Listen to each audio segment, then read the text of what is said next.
नमस्कार, एमपी तक देख रहे हैं आप और मैं हूं आपके साथ आकांक्षा ठाकुर। आज हमारे साथ एक खास मेहमान हैं और खास मेहमान का जो ताल्लुक है वो आपकी चाय के साथ है। क्यों मैं ऐसा कह रही हूं? जब बातचीत होगी, मेहमान से आपको मिलवाऊंगी तो आपको खुद समझ में आ जाएगा। आज हम आपको मिलवाने जा रहे हैं अनुभव दुबे से, जो कि चाय सुट्टा बार के को फाउंडर है। अनुभव, बहुत बहुत स्वागत है आपका एमपी तक पर। Thank you. चाय सुट्टा बार फाउंडर आप उसके हैं। चाय सबको पसंद होती है। सबसे पहला सवाल, आपको चाय पसंद है या नहीं पसंद है? मुझे चाय व्यक्तिगत रूप से वैसे पीना पसंद नहीं है, मैं नहीं अच्छी लगती मुझे चाय, लेकिन बेचने में मज़े आते हैं। बेचने में मज़ा आता है। ओके। अब बहुत अच्छी आपकी जर्नी, जितना हमने पढ़ा है, देखा है, बहुत कम उम्र में बहुत कुछ आपने हासिल कर लिया। 6 साल आपकी इस पूरी चेन को हो गए हैं। शुरुआत से बताइए, कैसे आइडिया क्यूरेट हुआ और किस तरीके से आगे बढ़े इस पूरी जर्नी में? 2016 में यूपीएससी की तैयारी करते हुए इसको बीच में हमने छोड़ा, और क्योंकि हमने इससे पहले भी प्रयास किया था सीए का, सीपीटी का, और उन दोनों में नहीं हुआ, तो यूपीएससी तैयारी की, यूपीएससी में भी नहीं हुआ। तो बचपन से एक ज़ील थी, एक एंटरप्रेन्योरशिप करने की, व्यवसाय करने की ज़ील थी। तो वो हमारे एक मित्र हैं, को फाउंडर जो चाय सुट्टा बार के, उनका फ़ोन आ गया, चलो भैया जो अपन ने एक दूसरे से वादा किया था स्कूल टाइम से, अब उसको चालू करते हैं।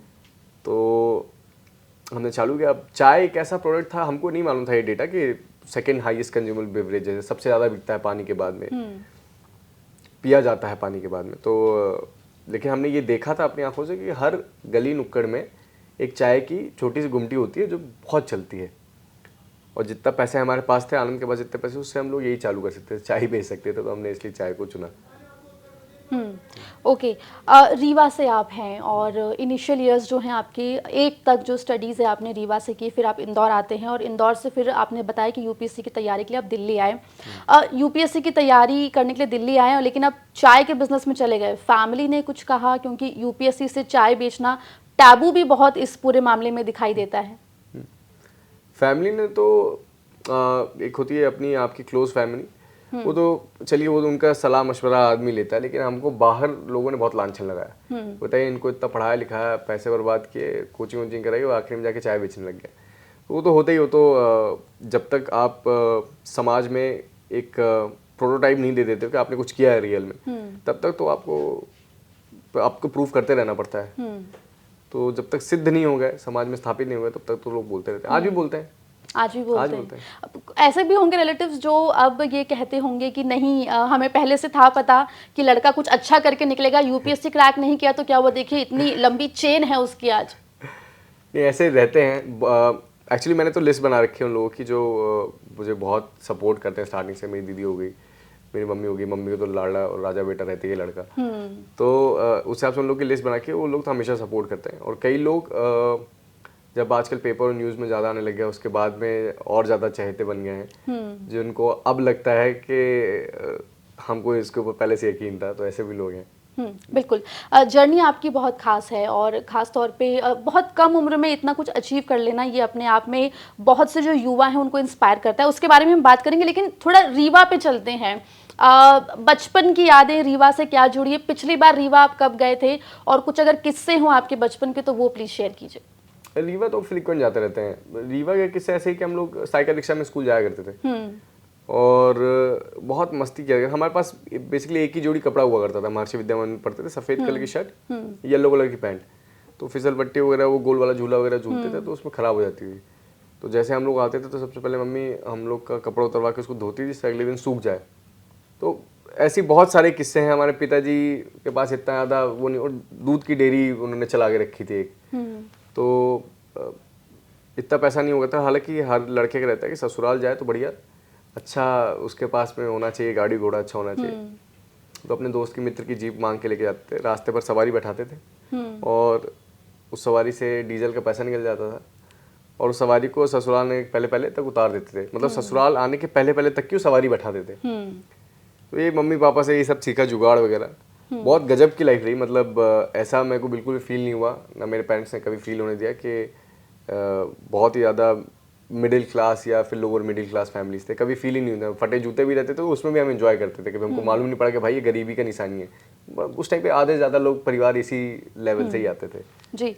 इंदौर में भी आपने बाकी की पढ़ाई की, कॉलेज भी गए। इंदौर खाने के लिए बहुत फेमस है। इंदौर की छप्पन दुकान हो गई या बाकी जो ओवरऑल भी अगर हम देखें तो मध्य प्रदेश में इंदौर का खाना काफ़ी जो है अच्छा माना जाता है।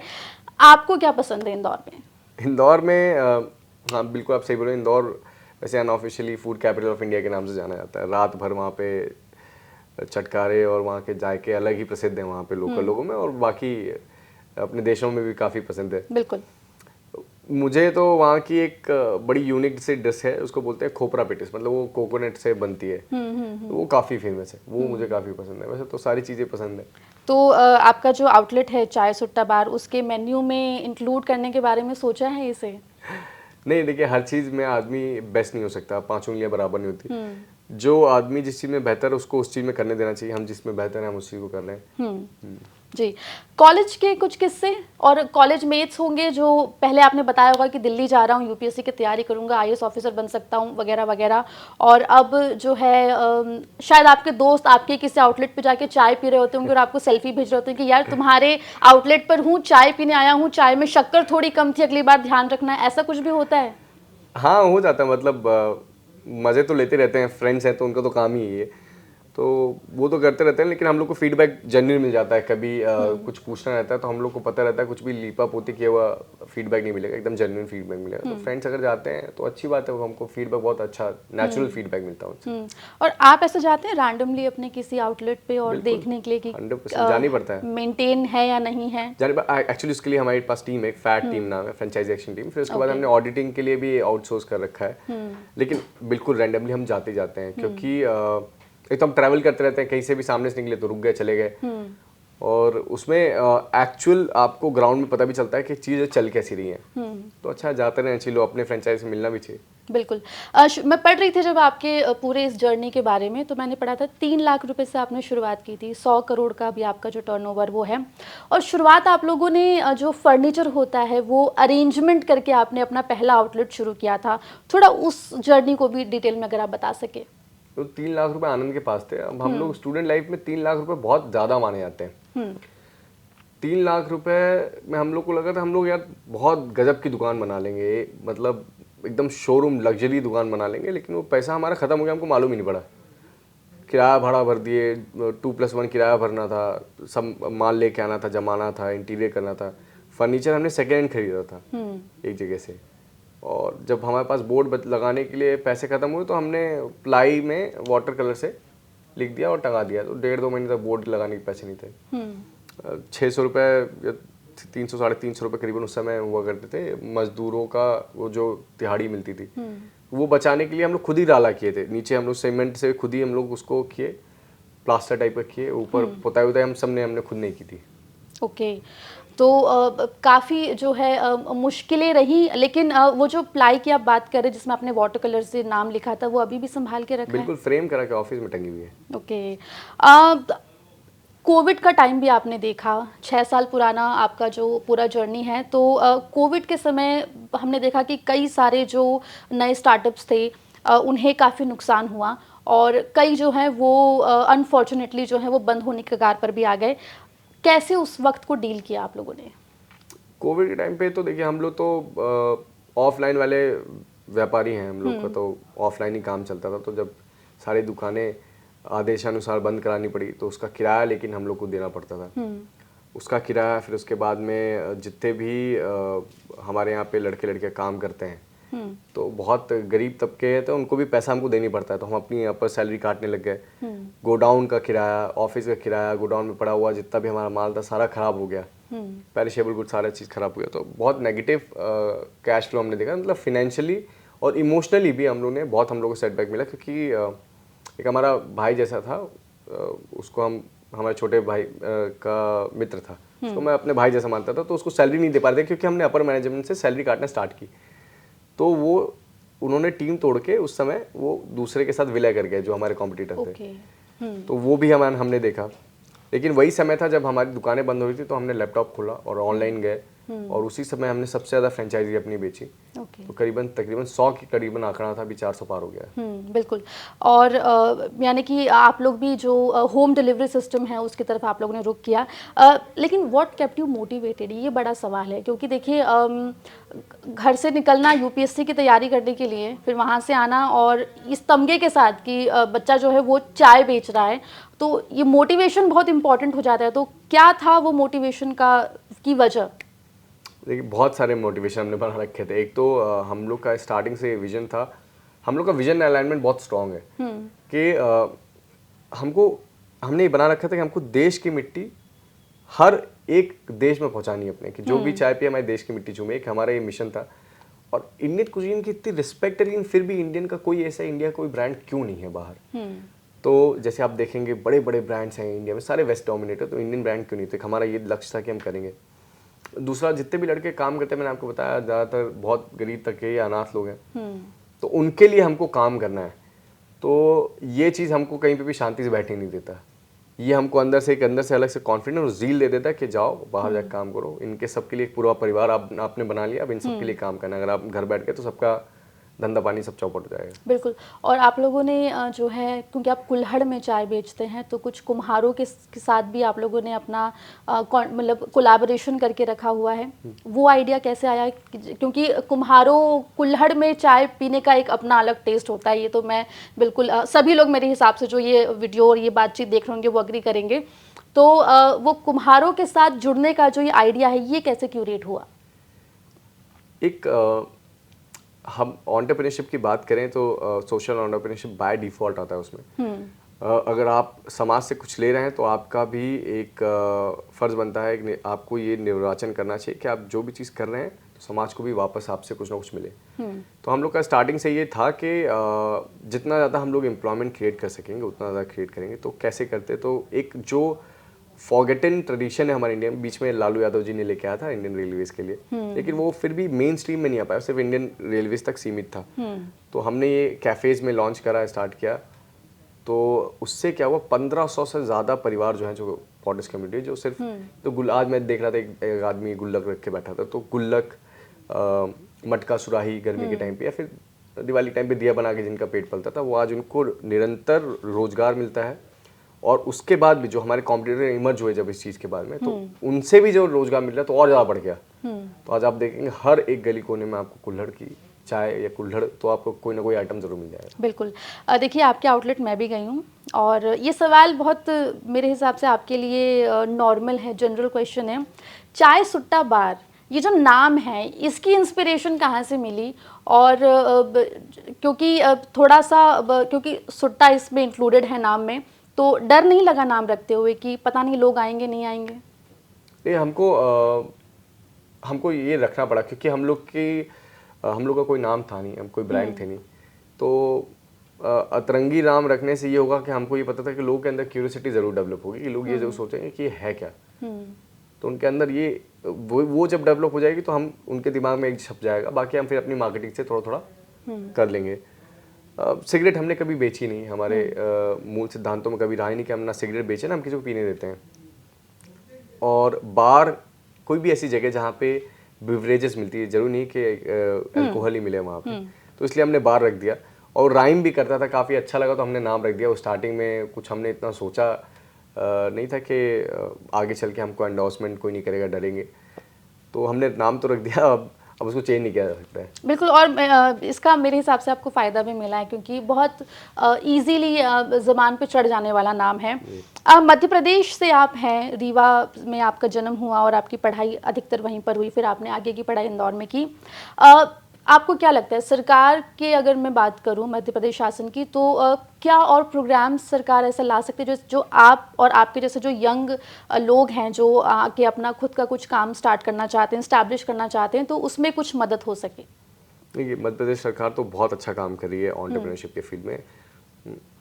स्टार्टअप इंडिया जब से आया, फिर स्टार्टअप इंडिया की नेशनल स्टार्टअप डे हमने सेलिब्रेट किया।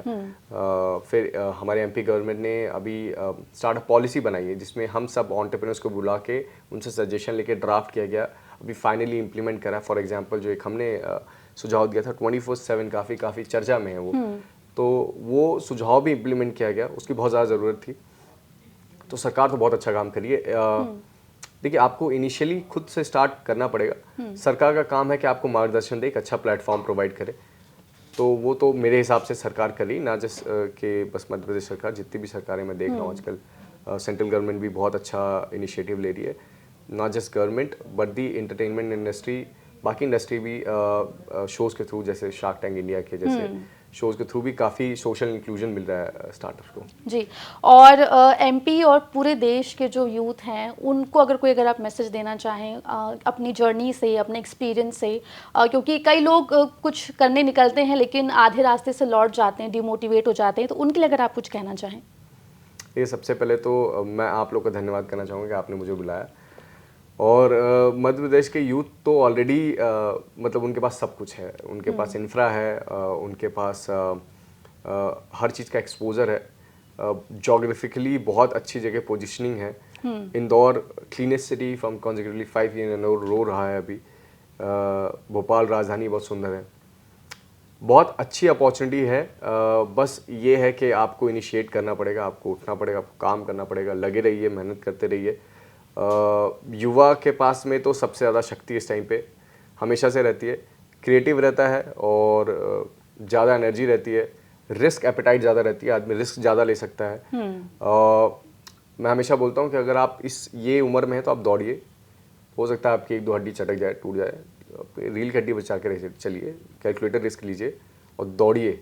दौड़ने में हिचक नहीं होनी चाहिए, दौड़िए, अपने लक्ष्य को पाइए। नहीं भी पाते हैं तो कहीं ना कहीं तो जाके रुकेंगे ही सही। And I wish them all the best from your side also. जी। मध्य प्रदेश को लेके एक सवाल है मेरा, वो ये कि एमपी में सबसे अच्छा क्या लगता है आपको? ये बहुत कॉम्प्लेक्स सवाल है।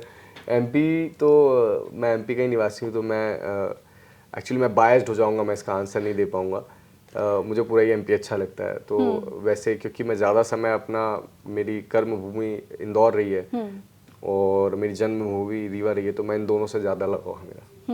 और देखिए, मैं बिल्कुल आपसे जब बातचीत हुई कि आप आएंगे हमारे साथ और बातचीत होगी, तो मैं पूरा आपका सोशल प्रोफाइल देख रही थी। इंस्टाग्राम पे काफ़ी अच्छे फॉलोअर्स हैं। ये जो फ़ैन फॉलोइंग है और ख़ासतौर पे लड़कियों की जो फ़ैन फॉलोइंग है उसको कैसे डील करते हैं, ये मैं जानना चाहूँगी। और ये भी क्योंकि मुझे पता है कमेंट्स बहुत आने वाले हैं। ससुराल की आपने बात की थी कि पापा कैसे जो है गाड़ी लेके जाते थे, तो मैं कैसे जाऊँगा? आप कैसे जाएंगे और कब तक जाएंगे? नहीं, अभी ससुराल दूर है। अभी तो ऐसा है कि जो हमारा रिलेशनशिप है वो हमारी कंपनी के साथ में है और उसी पे ज़्यादा ध्यान दे ले रहे हैं, क्योंकि 2 नाव में पैर रखता है तो आदमी को डूबने के ज़्यादा चांसेस रहते हैं। तो अभी पर्सनल लाइफ पे थोड़ा सा रुक के काम करेंगे। पहले अभी इसको और पुख्ता कर लें, इसको और ऑटोमेटेड कर दें, फिर देखा जाएगा। और फैन फॉलोइंग को कैसे डील करते हैं? फैन फॉलोइंग, आई मीन बहुत ब्लेस्ड फील होता है।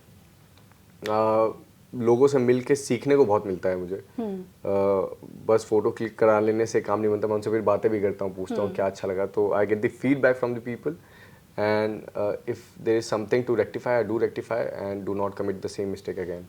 ओके, बहुत बहुत शुक्रिया अनुभव, आप आए हमारे साथ, आपने बातचीत की, अपना एक्सपीरियंस शेयर किया। और मैं उम्मीद करूंगी कि जो मध्य प्रदेश के लोग, खासतौर पे युवा, इस बातचीत को देखेंगे वो इंस्पायर होंगे और आने वाले वक्त में वो भी ऐसे ही अपने प्रदेश का नाम जो है वो रोशन करेंगे। इस बातचीत में इतना ही। नमस्कार।